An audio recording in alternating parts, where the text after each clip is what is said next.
Yan, natutulog. Tama-tama. Then bibigyan natin ng pagkain.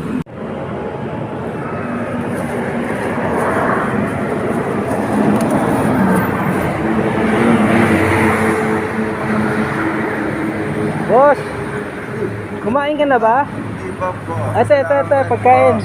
Para sa'yo. Sabi ni ng ultrasound test daw po yun. Ano? Ultrasound test po yan, pang sordon. Kailangan ipanganak po tayo sa ibang lugar. Kasi po ano sa ito eh. Wet po ng lalaki. Ano kailangan?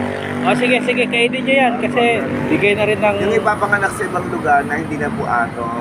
Oo. Ay, yung deposito po rito, gold ore po yun yung panggawaan ng pala. Sige po sila. Sige ha.